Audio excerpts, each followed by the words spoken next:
brisk out there today. It is feeling brisk out there today. There was hail covering my car. Me too. Me too. We just got a new little weather station that has a wind speed thing on it, so that's been fun. You hear one of those gusts and you run over and look at it. Last night, the highest we got was 36. The night before, we had 39. So it is pretty big. The whole house just goes like this. I think the gusts are supposed to come down a little bit, but stay breezy, but not quite as, yeah, and it's gonna get colder. Okay. Are we ready in the back, Debbie? Okay. Jane? Okay. Good morning, everyone. Today is Wednesday, January 10th, 2024, and we'd like to welcome everyone to the board meeting. We'll call this meeting to order at 9 a.m. The teleconference number is 971-254-3149, conference ID 866-914-607#. Audio capabilities are listen only and are offered on a best effort for the public. Our meeting is also live streamed, and you can join us by going online to tillamookcounty.gov/BOCC/page/meetings. Live stream is also available at tctvonline.com. Click on live broadcasts. Before we get started, I'd like to remind everyone to mute your phones. You can do this by pressing *6. Please unmute your phone when your agenda item is ready to be discussed. For those joining via computer, please unmute your microphone and turn on your camera when your agenda item is called. All others must remain muted with your cameras turned off. Thank you. Public comment. Those intending to provide public comment to the board may attend in person or email submissions to publiccomments@tillamookcounty.gov. Public comments received by 12 p.m. on Tuesday will be distributed to the board, posted online before the meeting, and become part of the public record. You may also provide public comment virtually by registering ahead of time. To register, please email publiccomments@tillamookcounty.gov by 12 p.m. on the Tuesday prior to the board meeting. Public comments can also be mailed to the Board of Commissioners office at 201 Laurel Avenue, Tillamook, Oregon, 97141. For more information on public comment options, please visit the Board of Commissioners webpage. Do we have anyone signed up in the room or online for public comment? We do not. Okay, then we will call this meeting to order. I'd like to welcome our guests and invite you to sign the guest list. And we'll start with the Pledge of Allegiance. Mr. Olson, will you lead us, please? I will. I Pledge allegiance to the flag of the United States of America and to the republic for which it stands, one nation, under God, indivisible, with liberty and justice for all. Thank you.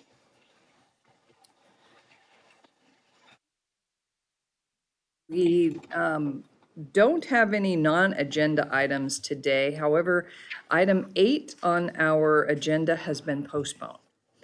And with that, we will jump right into the legislative and administrative agenda with item 5, consideration of an order in the matter of the appointment and reappointment of members to the Tillamook County Wellness Advisory Committee.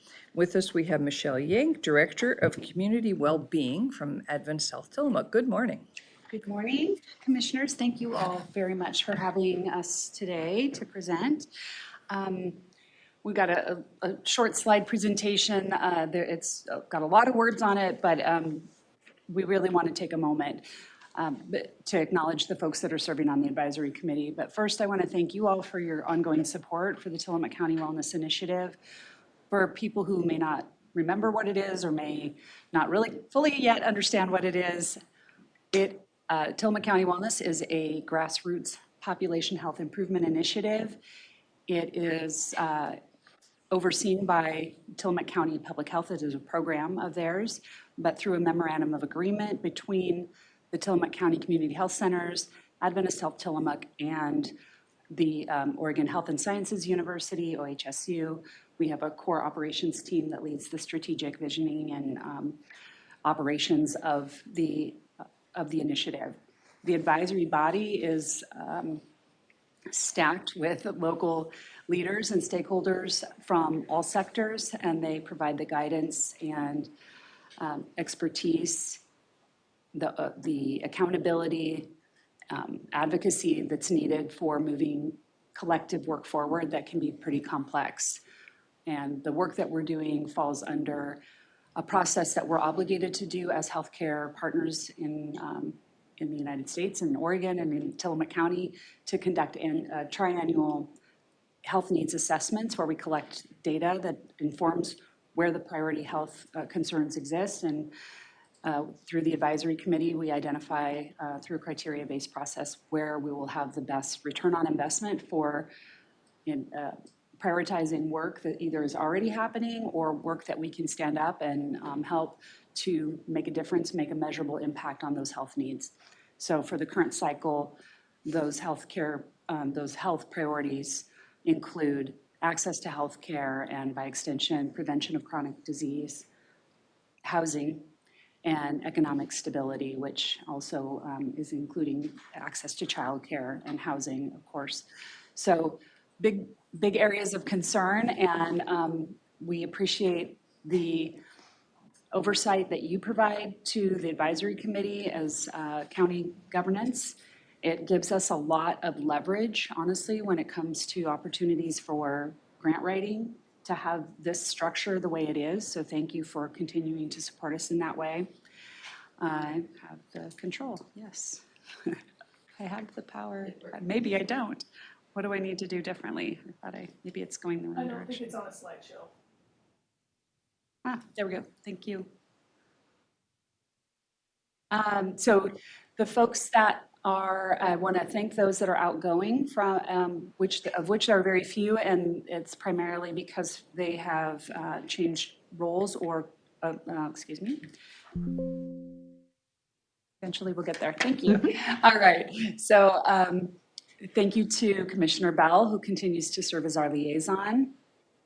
We've added Jeff Blackford, the Executive Director at CARE, Abby Carroll, the Benefits Manager at the Creamery, Jennifer Garcello from School District 9, Tillamook School District 9, Frank Hannah Williams from Tillamook Family Counseling Center, myself, Dusty Linnell with OSU Extension, Lewis Martin, who is a registered dietitian with the Oregon Dairy and Nutrition Council, Gail Nelson with formerly the Reinhardt Clinic, now the Nehalem Bay Health Center and Pharmacy, Deanna Nino from Consejo Hispano, Heather Oberst with the Columbia Pacific CCO, Carol Parks, the new Executive Director for Food Roots, Marlene Putman, Tillamook County Community Health Centers and Public Health Administrator. Parker Salmons is also new to this advisory body. He's the Housing Coordinator with the Tillamook County Housing Commission. Kaylin Cisco with the YMCA. Peter Svensson with Northwest Senior Disability Services. Eric Swanson, the President of Adventist Health Tillamook.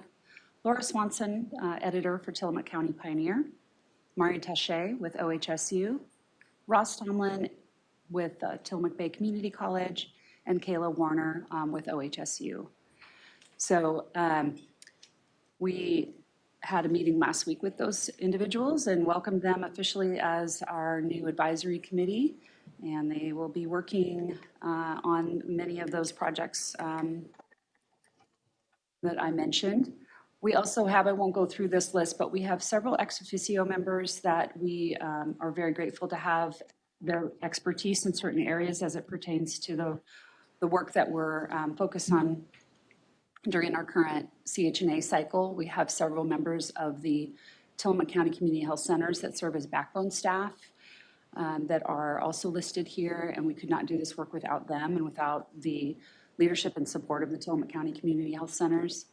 And then I want to just also acknowledge the folks that are volunteering to serve as Action Committee chairs. We have Rocky Phillips and Marlisa De Jesus that are serving with the Access to Care Committee. Mari Taché is leading the Physical Activity Committee. Ed Colson is leading our Emergency Preparation Committee, and I serve as the current co-chair chair of the Health Promotions Committee. And then, sorry, I think I'm holding this thing upside down, so it would explain a lot.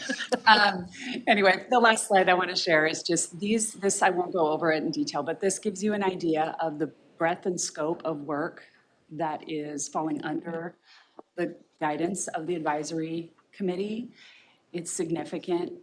And this is being done with very minimal financial support. It's really through the grassroots volunteerism and in-kind contributions of numerous community partners. So I just can't thank all of them enough for helping us continue to make a difference in health and well-being for the residents of Tillamook County.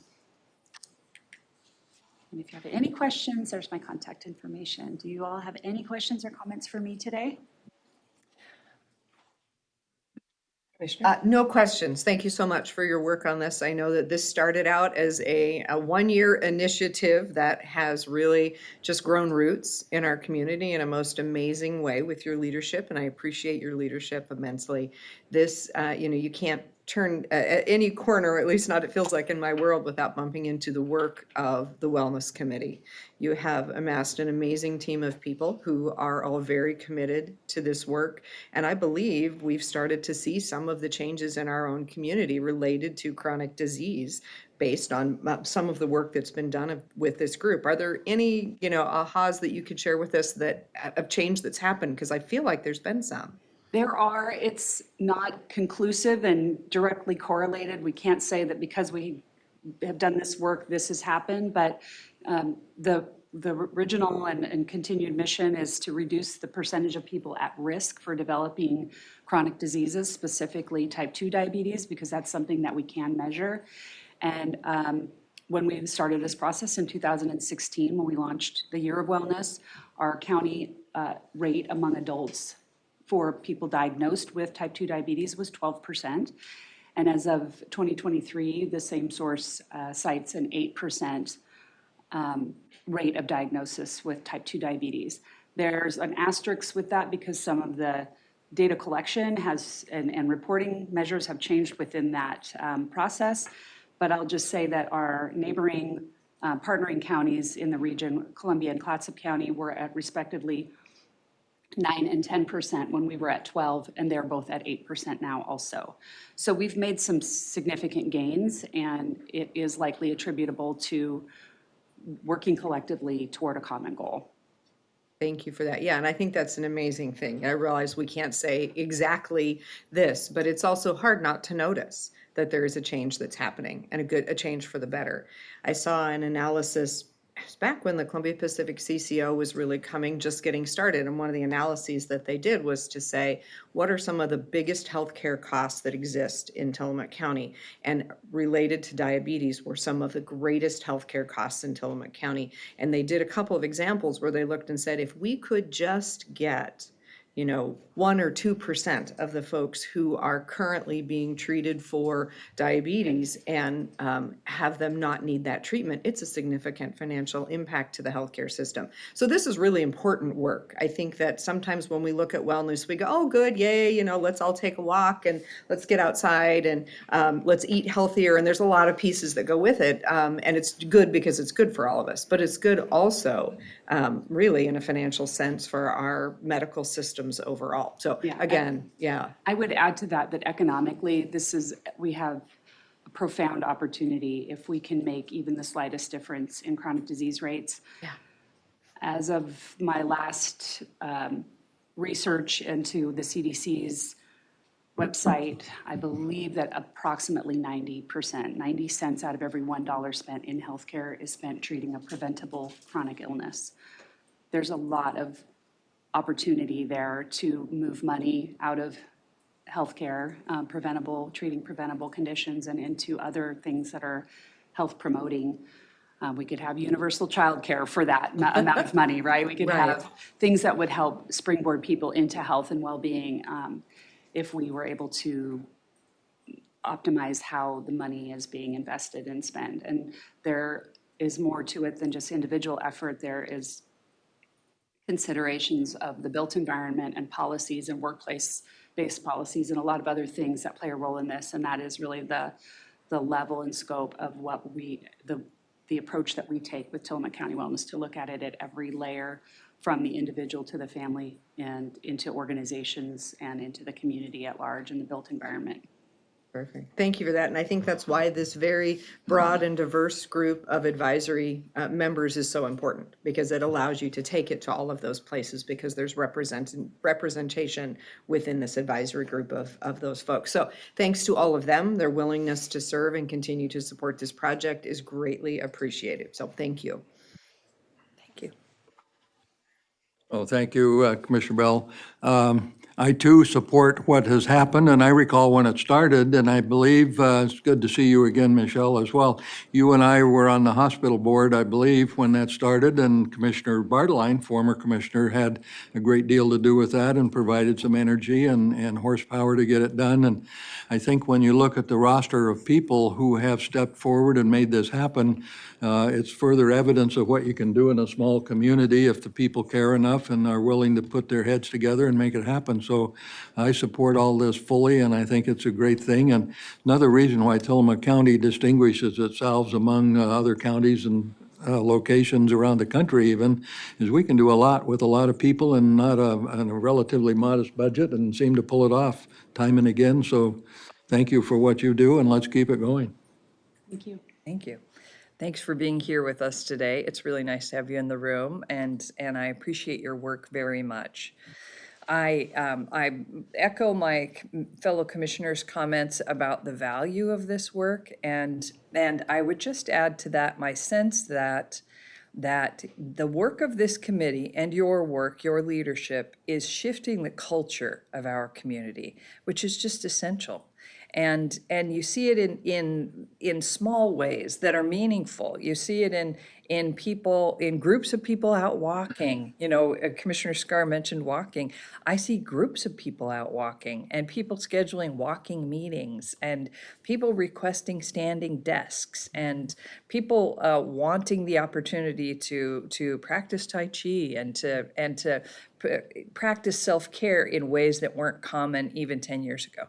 And so I think that's an essential piece of what we're talking about for all of the benefits, for our children, for our economy, for our systems.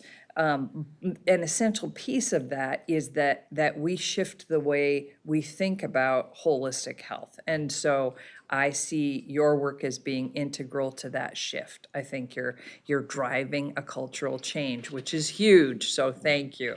And I'm grateful to all the people. You know, you just showed us the list of dozens of people who are working on this, and everybody on that list is very busy, and people are really, you know, they're contributing because they know that it's meaningful. And so I thank you. I thank you for your continued leadership in this, and for the participation of everyone that you named earlier, and the folks that you didn't name. A lot of people are working really hard on this, and our community is seeing the benefits. So thank you.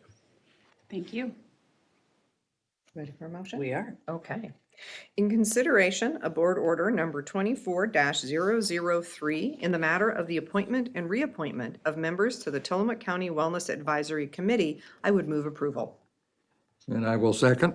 We have a motion and a second. Any further discussion? Hearing none, I'll call for the vote. All in favor signify by saying aye. Aye. Aye. Motion passes. Thank you so much. Thank you, Michelle. Thank you. Okay, moving on to item 6, consideration of amendment number 1 to the healthcare services contract with Care Oregon, Inc. and Columbia Pacific Coordinated Care Organization for the traditional health worker primary care expansion. I wonder if we have, there's Marlene, good morning.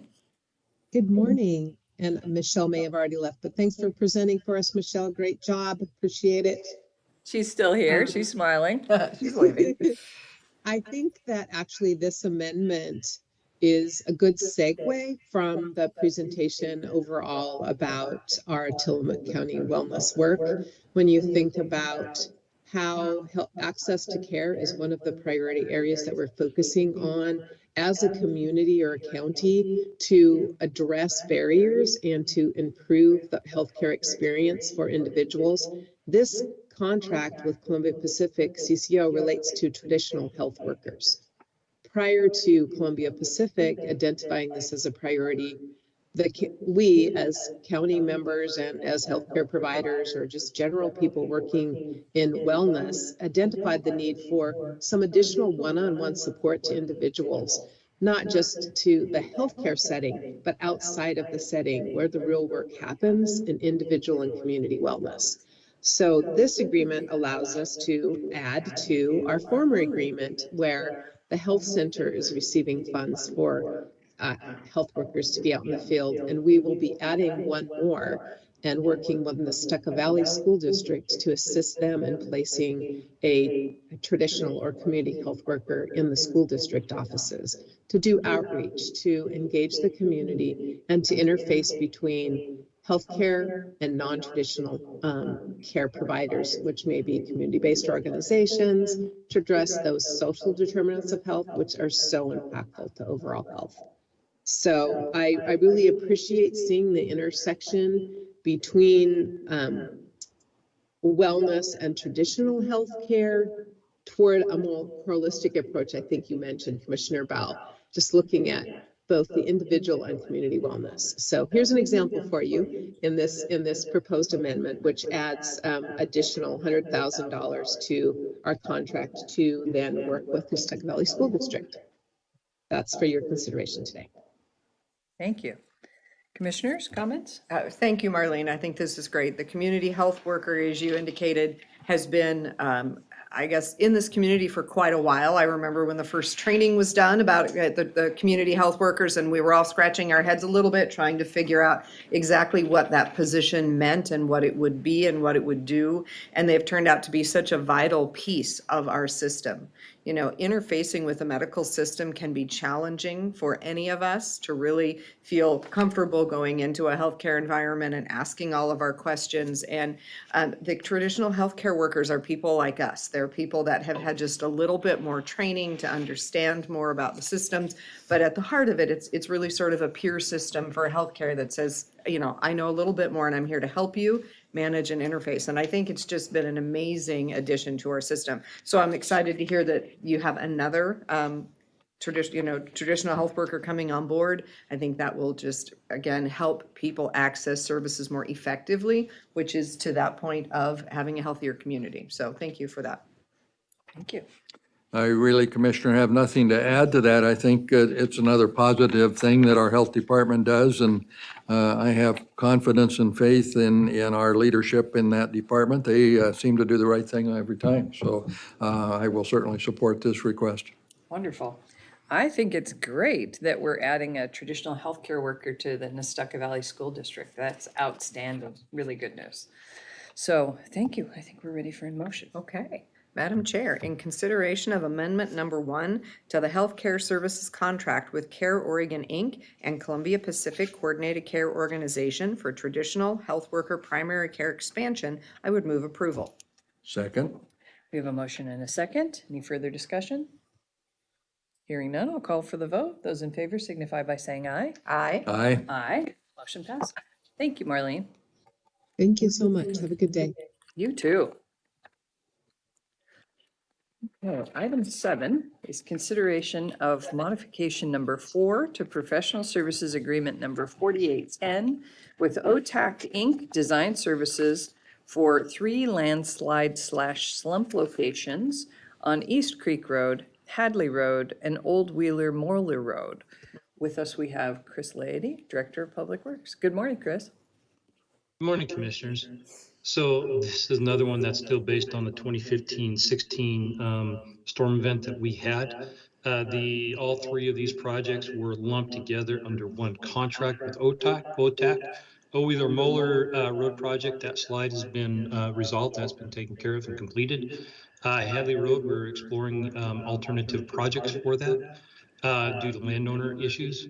East Creek Road, that was hung up in the biological and environmental consideration. It seems that we have passed that hurdle. All this with this contract, this modification is to extend the agreement term, and no cost changes, but just to extend the agreement term to December 31st, 2024. All right.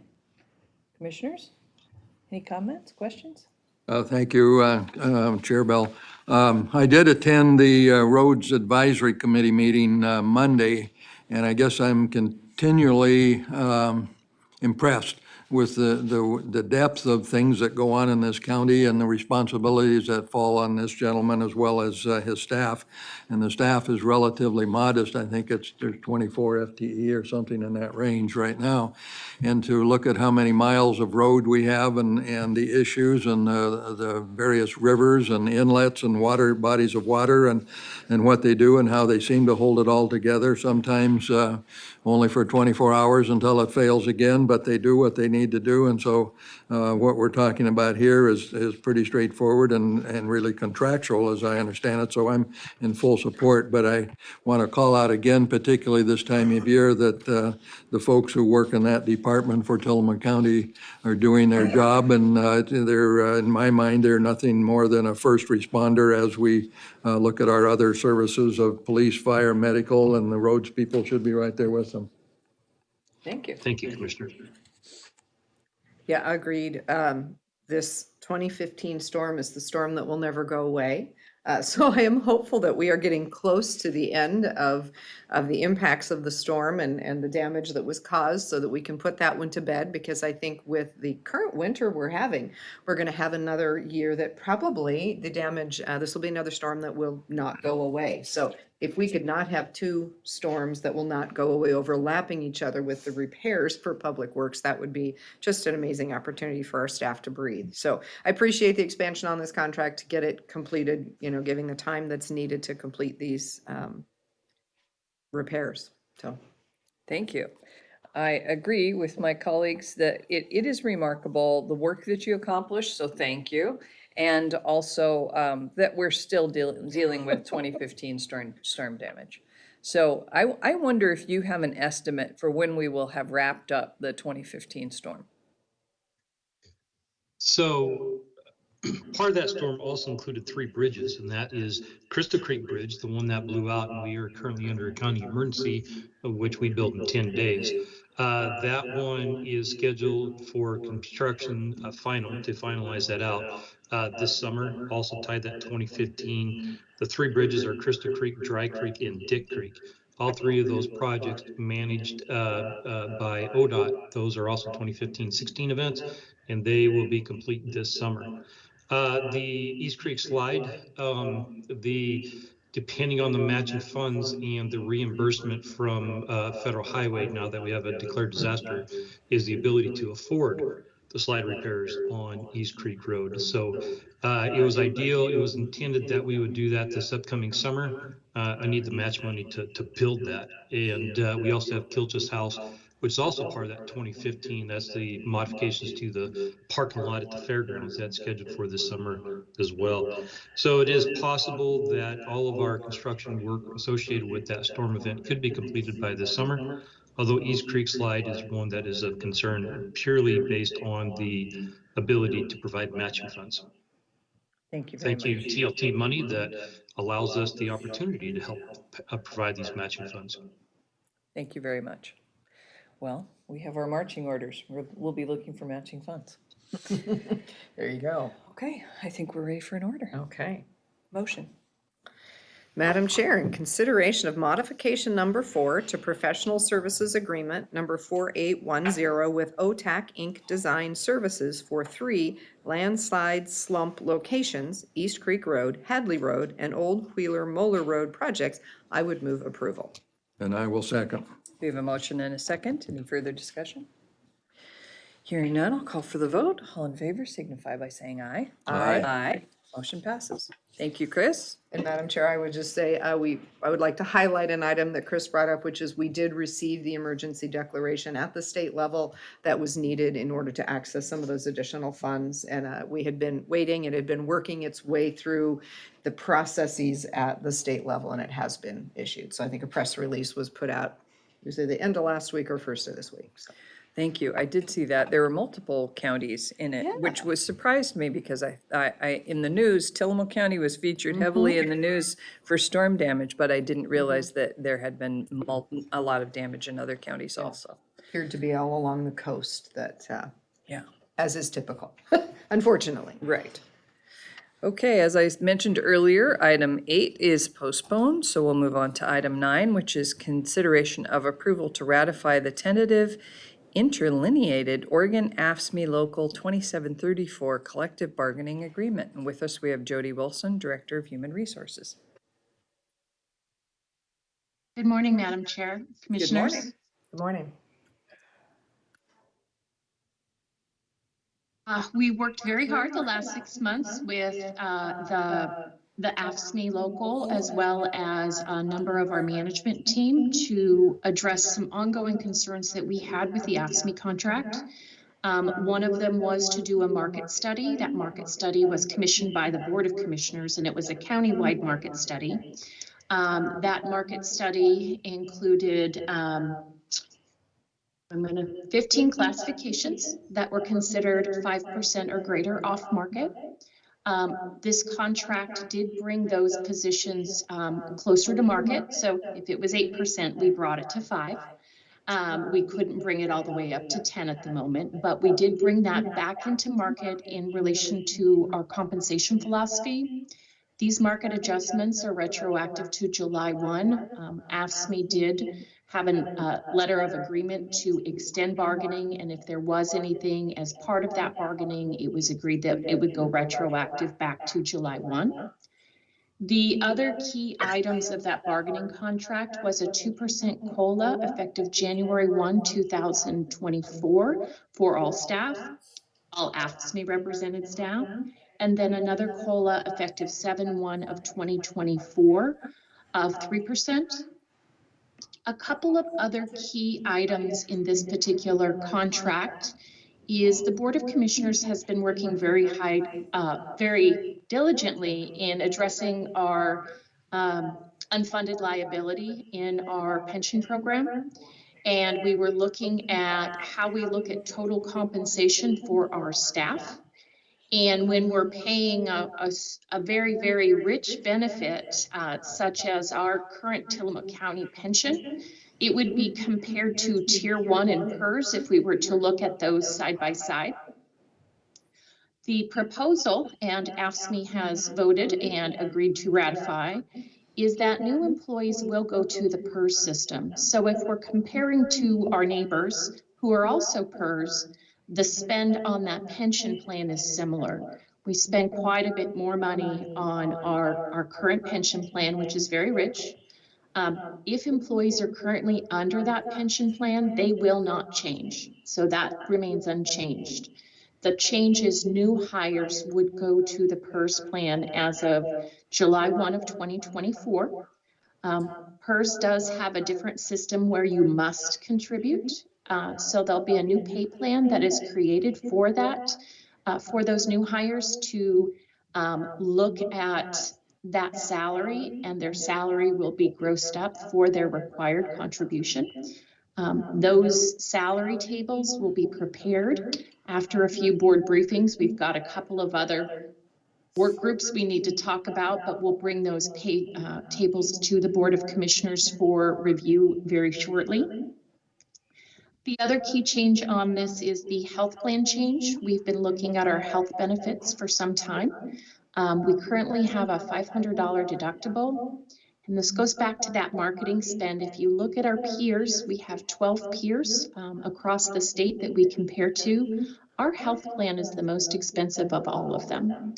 And so looking to see if there are other deductible options that we can provide that would continue to provide very comprehensive coverage and be able to, again, reallocate what we're spending to try to address the wage issue. And so AFSCME has agreed as of January 1, 2025, for the county to consider a $1,000 deductible plan. We will get our renewals and start through that process and communicate that across county as we continue to move through. Everyone did work very hard on this contract. I know there's lots of things, a couple more lines. We did update our leave donation policy with the implementation of Paid Leave Oregon as of September 3rd of 2023. Paid Leave Oregon does provide employees a salary or a benefit in the event of a catastrophic leave event. So with that option, we limited our vacation donation or leave donation to only vacation. Employees will not need to be drawing on their sick leave as frequently as a result of that. Couple more noteworthy changes. We did modify our holiday pay. The holiday pay is trying to address those employees that are required for business operations to work 410s.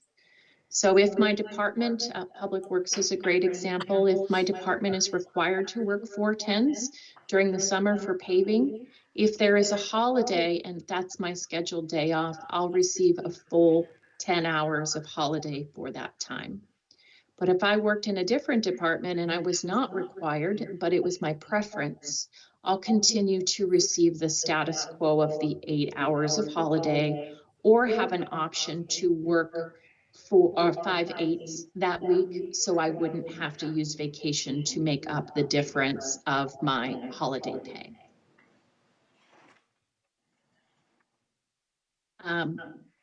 We did update our lead worker pay from 70 cents an hour to $1.25 an hour. We have about 13 lead workers across the county. They're not formal supervisors, but they do assign work. They help train new employees. They help document processes. And we wanted to recognize the contributions they provide their leadership team and their coworkers in providing this benefit. I won't go through the equipment and tool allowance. There is a new schedule for that. We tiered it out in relation to how much you would be required to use your own tools. And so there was a modification based upon the job titles for the tool allowance. So with that, are there any questions of the board? I don't have questions, but of course I have comments. This has been a big project of the commissioners that has been, I think we've been working on it for the better part of 2 years, Commissioner Bell, maybe even a little longer. We really want to recognize the value that our employees bring to the organization, and we want to make sure we're compensating our employees appropriately. May even have been more than 2 years. Goodness, we started working toward a wage and comp study that would ensure that the wages and compensation that we were providing our employees was appropriate to our partner counties. We also looked at some additional factors in that. We looked at the cost of housing as a factor to see if there were other counties we should include in our study that shared our cost of housing, just really trying to dig in a little deeper and say, how do we make sure that our employees can afford to live and work in Tillamook County? It's been a very interesting and challenging process because, as we always say at the Association of Oregon Counties, if you've seen one county, you've seen one county. So we are all just a little bit different in how we live and how we compensate. So we did take the total compensation lens to look at how we paid our employees, as Jody mentioned, and that really was because of our very rich pension plan. The fact that we are still using a pension plan that is equivalent to a Tier 1 PERS, which the state got rid of, I believe, back in the early 90s, if I'm not mistaken. So we have continued to offer that, and we pay, dare I say this, but 38 cents on the dollar for that plan currently, and it is very expensive for us as opposed to a PERS plan, which is somewhere between 15 and 19 cents on the dollar. So it really is a significant cost to us. For us to shift new employees to PERS will make a big difference in our ability then to have funding available to work with wages. And what we heard continually from our staff, certainly during the pandemic, but have continued to hear, is that they really need the wages in their pocket, that the pension is valuable, But for a lot of folks, a lot of new employees, younger employees, the pension is not the most important thing to them. Being able to pay their rent, being able to, make the payments on their other commitments is really crucial. So we did the work to try to shift that with both the PERS change and the employee health insurance change. Again, these are pieces that we're hearing from our recruitments are not of the highest value to people who are looking for jobs at the county. And that's very different. I think there was a time when being a county employee and having that pension and that richer health insurance, those were things that drew people to the county. But we're finding in today's world, that is not in fact the case. Folks are looking for a higher wage. So we are in the midst of a process to try to make sure the total compensation doesn't change for people, but that our ability to have that flexibility so someone can have a higher wage, and then it's their choice. If they would like to put it into an additional retirement account, that's something they can do. So if someone feels like their priority is additional retirement, they'll be able to do that piece with the wage as we work toward transferring, into a higher wage. So there's a lot of parts moving in this, but at the heart of it is a desire to create a work environment for our employees where they feel that they are receiving the compensation that they deserve, that our compensation is equivalent to our comparator counties so that we are not lagging behind. So there's a lot more that can be said, and I'm sure Commissioner Bell will have some comments as well, but I am pleased that we were able to bargain with AFSCME and move this forward. Thank you. Commissioner. Thank you. Well, my comments on this would echo in part what Commissioner Scar has said.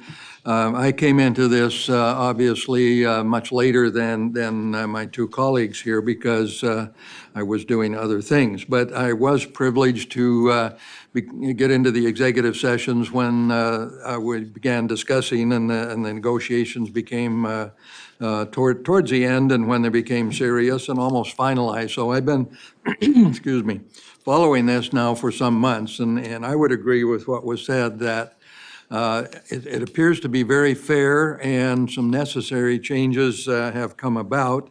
The most important in my mind is the prospect of going to PERS, which if people aren't familiar, I think most are, PERS is a statewide retirement system for public employees, and that includes cities, counties, school districts, all kinds of special districts, and it's voluntary participation, but the last time I looked at PERS, there were nearly 1,000 agencies participating, and it's well into the nearly $100 billion, billion with a B. So it's one of the larger pension systems in America, and so the plan to take new employees, and again, I'll emphasize what was said, existing employees, no change, as I understand it. But the new ones will come in under something that I think will benefit Tillamook County and the taxpayers who support us. And it will also be fair and equitable for those who come into the system, and they'd come in with the full knowledge of the change. I did discuss online with one of the individuals who invests the county's money, and I've begun to look in depth at our retirement system, and was mentioned that it's pretty rich. And that doesn't mean it's bad. It simply means that it costs a lot of money and there are other alternatives. And I think it's incumbent upon the commission to look at that and make some sense out of what other options are there. So the PERS part is something that I think is a good step forward, and if people understand it, it's fair, it's equitable. As far as all the other benefits and salaries and wages, I'm very comfortable with that, and I recognize that public agencies are typically more unionized than the private sector by a fairly substantial amount. I think the last private sector I've seen is less than 10% of companies typically have union representation for their staff. It's much more than that in the public sector. I also believe that when we hire an employee, we hire them, we hope, for the long term, and that means that they have living wages and salaries, that they have benefits that can take care of themselves, their families and others, and that they also have something put towards retirement. And I think this contract gets us there. It's probably next time it's brought up, there'll probably be some more modifications, but it's an ongoing process. So I think what's been done so far and where we are today and what we're being asked to consider is very fair, it's equitable. And I would note also, we all watch the news or read it, depending on your source of information. There's been a number of strikes in Oregon, school districts in particular and others, and threats of strikes. And I don't think it ever came to that in Tillamook County. And I guess I would credit our staff who's been working on this and management in total that I think we have pretty good relations with our staff across the county, and I hope to see that continue because the people need that, the people deserve that, and our people who are working deserve a fair and equitable treatment, and that's what I see in this agreement. So I'm prepared to support it, and thank you for the opportunity to speak to that subject. Thank you. Well, I appreciate all of these comments, and I'll just add briefly that I'm grateful to you, Jody, for your leadership in this process. You've done a great job leading us through the negotiation process.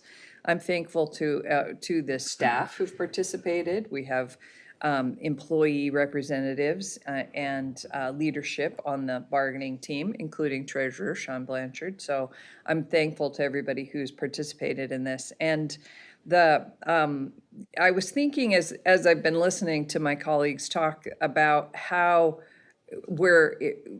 it feels like we're trying to guide the ship. We're trying to guide the ship and keep it moving forward in the right direction. And Tillamook County used to have the reputation of being one of the most desirable local employers.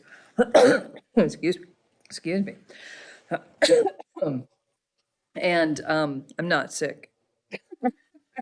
Since COVID, everybody's worried about that if you cough in public. I am allergic to something in this room, so it happens consistently. So we used to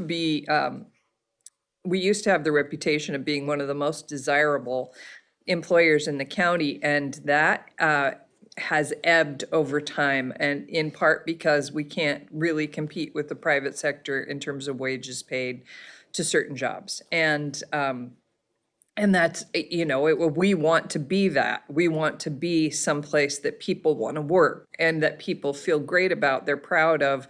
They recommend, like, hey, you should apply to the county. We want to be that. We want to be the employer where people stay, where they stay for a long time and they hope to retire here. So we've been trying to course correct to get back to that place. And part of that, as others have described, is that when we're looking at retention and recruitment and longevity, there are some different needs in there. So for retention, people who are already here, who've already invested in the retirement system, they want to continue that. That's a primary value of the job. They need to continue that in order to provide for their retirement. So we see that, we hear that. And additionally, as other folks have mentioned, people we're trying to recruit want a higher wage. And so we had to figure out how to make up the difference. So the wages that we'll be able to offer people are offset by the PERS retirement system, which is less expensive to us. And as Commissioner Scar mentioned, people can invest their own money in their retirement system if they choose to do that. So it seemed like a way to try to move us back into the middle of the channel. And I think it's good. It's good forward motion. We were concerned about the unfunded liability of our retirement system. Of course, PERS also has an unfunded liability, so that's a common thing. But we didn't want to continue to add to our unfunded liability. And I think it's good. It's a good compromise. It's good movement in the right direction. And one thing Jody didn't mention was when we were looking at changing the insurance program to $1,000 deductible, part of the contract negotiation was that we'll provide $500 contribution to people's HRA VEBA, which is a tax-protected healthcare account so that they can use that $500 to pay toward their deductible. So hopefully the intention was that it won't cost an additional $500 out of pocket for our employees, but it will save the county considerably more than that to have changed to the higher deductible program. So all in all, I think we made terrific forward progress, and I think I hope our employees in the process feel valued and honored and well taken care of. I hope that's true. So I think this is the best we could do, certainly, and it went well. So I think we're ready for motion. Okay. Madam Chair, in consideration of approval to ratify the tentative interlineated Oregon AFSCME Local 2734 collective bargaining agreement, I would move approval. And I will second. We have a motion and a second. Any further discussion? Hearing none, I'll call for the vote. All in favor signify by saying aye. Aye. Aye. Motion passes. Thank you, Jody. Thank you, Commissioners. Okay, item 10 is consideration of an out-of-state travel authorization for Rachel Haggerty to attend the National Association of Counties Legislative Conference in Washington, D.C., February 9th through the 14th, 2024. Rachel Haggerty, Chief of Staff. Good morning, Commissioners. The National Association of Counties, of which we are a member, as well as the County Administrators Group that I'm a part of, has generally 2 annual conferences. One is the annual conference, and the other is the Legislative Conference. That's occurring in February. Last week, the board approved Commissioner Scar's travel to that conference. I was able to attend the annual conference last summer, and it was a great experience. And interestingly, I did hear a lot of the peers in my county administrators group talk about how much better the legislative conference was, which was a little hard to imagine. So there's that. And then Commissioner Yamamoto has encouraged me over the years to attend that. I've never gone, so I can't really speak to the benefits of it, but it sounds like a really great opportunity. Commissioner Scar spoke to some of the benefits last week regarding grant funding and other funding opportunities through the federal government that we might be able to tap into with my attendance there. And so welcome your conversation on your interest in supporting me to go. Last week you did express support in that, so we prepared the paperwork to proceed with upon your approval today. Terrific. Thank you. Well, in a recent conversation with Rachel, what I said was that given the amount of grant funding Rachel has brought into Tillamook County in the last year, she will pay for this investment easily 10 times over, because there is significant federal money available now. And Rachel is ideally situated to identify that, figure out which of those streams of funding fit Tillamook County to come home and guide us through the grant application process. So not only do I think it'll be a great experience for you, last year was the first time I had been, and it was a great experience for me just to be in Washington, D.C., to be in the same room with the president. It was an amazing experience. So I look forward to that for you. But also, I think that it will more than pay for itself in terms of the funding you'll be able to tap into for Tillamook County. So I'm happy you want to go. Commissioners?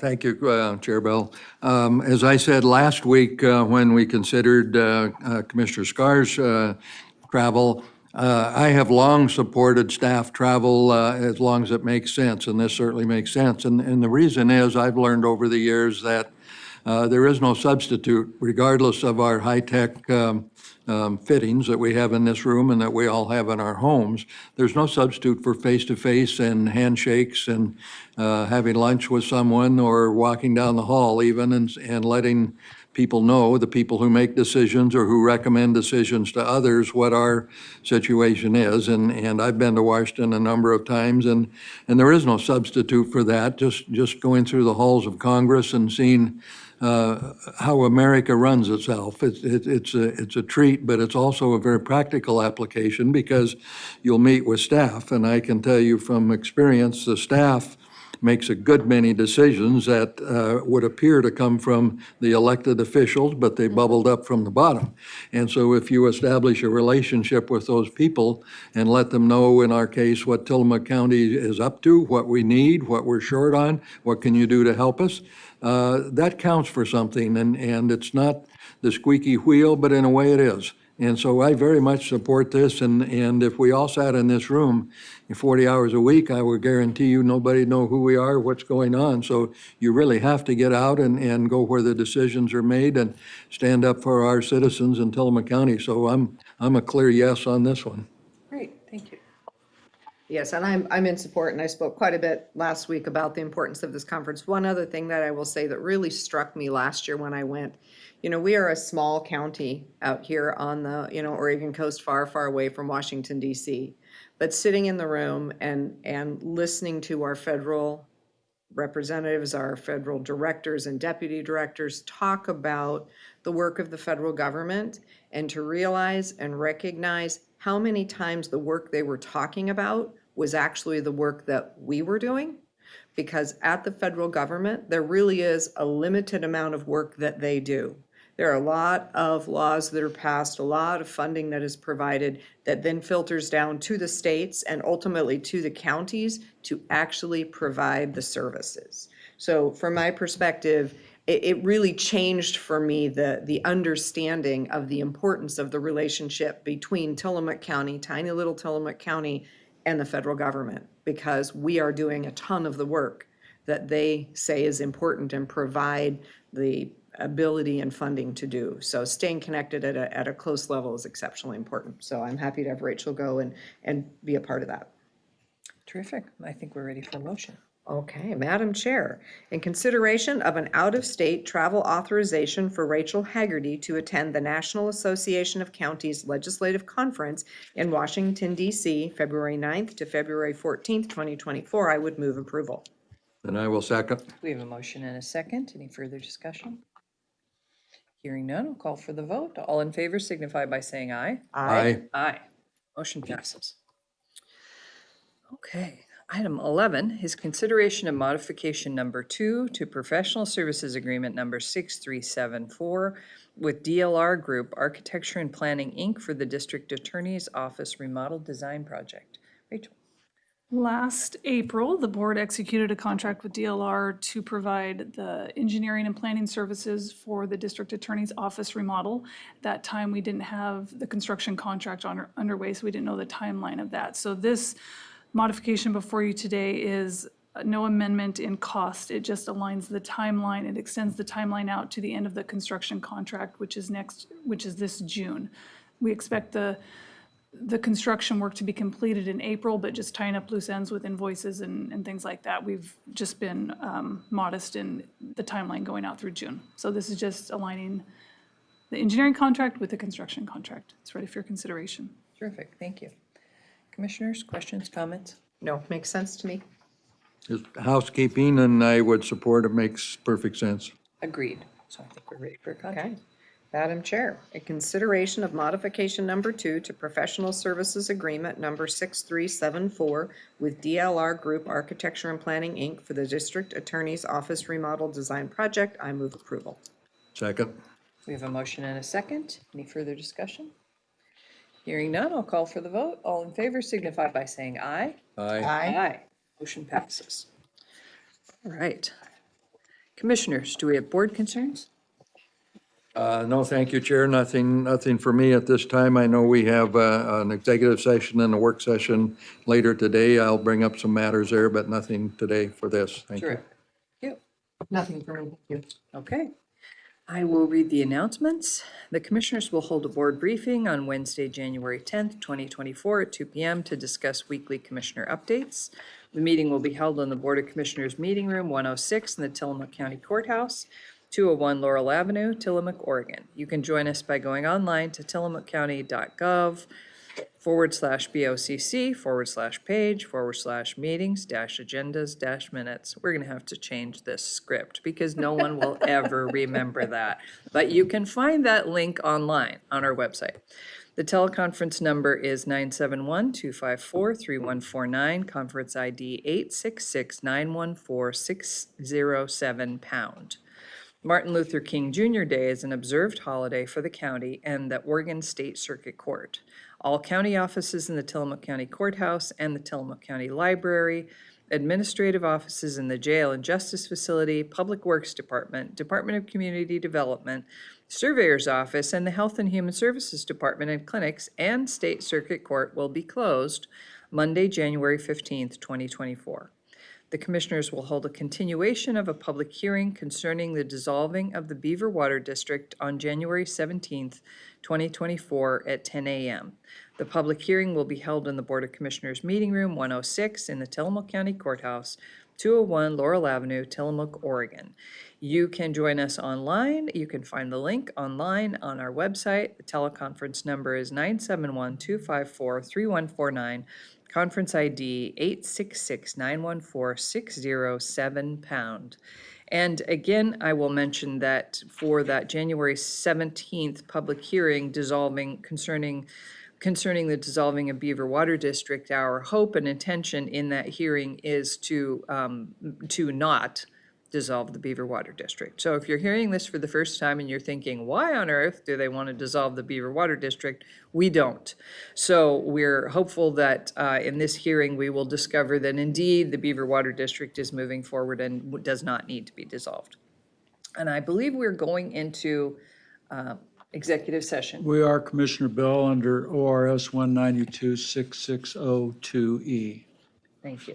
You're welcome. And we anticipate that we will not make decisions? We certainly Coming out. anticipate that, and in fact, while you can come to a consensus during an executive session, you can't make a final decision without going to an open meeting. Thank you. You're welcome. And we don't anticipate making decisions coming out of that meeting either, do we? I don't think so today, no. Okay.